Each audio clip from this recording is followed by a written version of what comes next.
So, this Lonex gearbox. This thing actually, you need to tighten one screw a little bit, then you have to hang it in this metal thing, and after that you tighten both screws completely.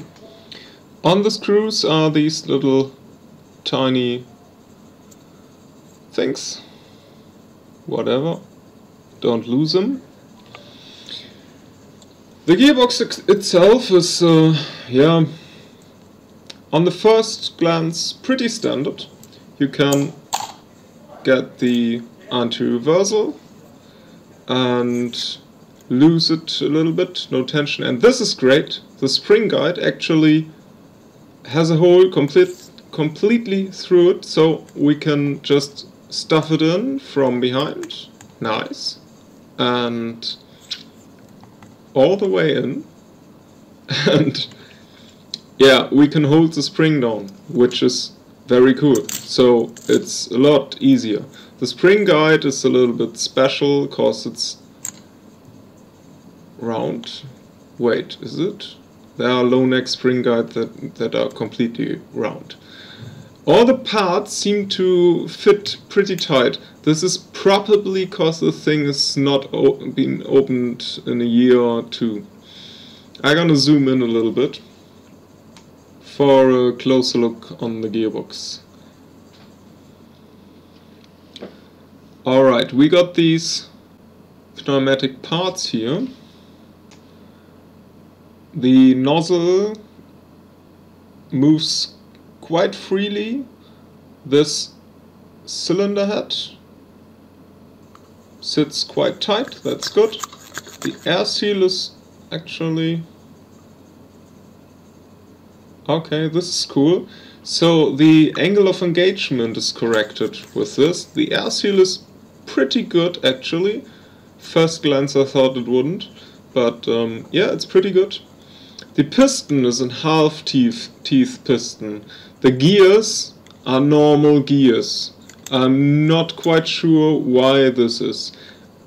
Possibly because this piston piston is a little bit lighter with a half teeth row, or yeah, possibly because they thought, hey, people will drop in very high torque gears.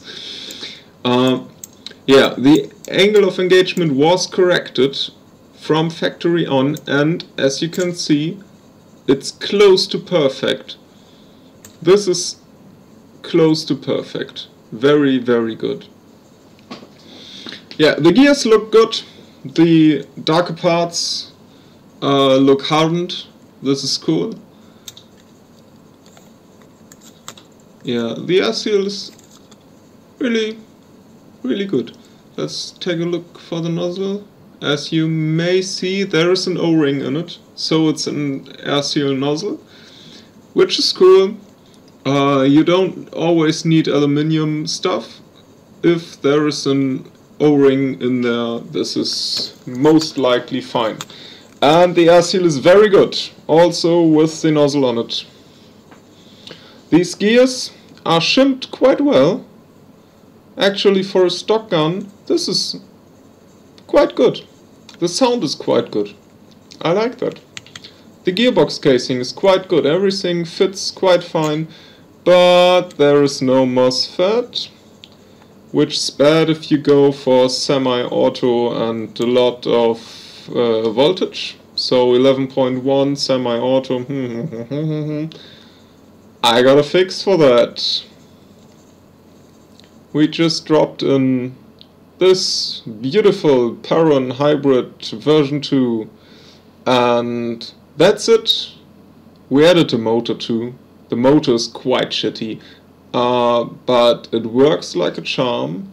I would say this gearbox is actually a good base for a good tuning, or a heavy tuning, but there is no quick change system, and the Lonex body does not support a gearbox with a quick change system. So everything is ruined, I guess.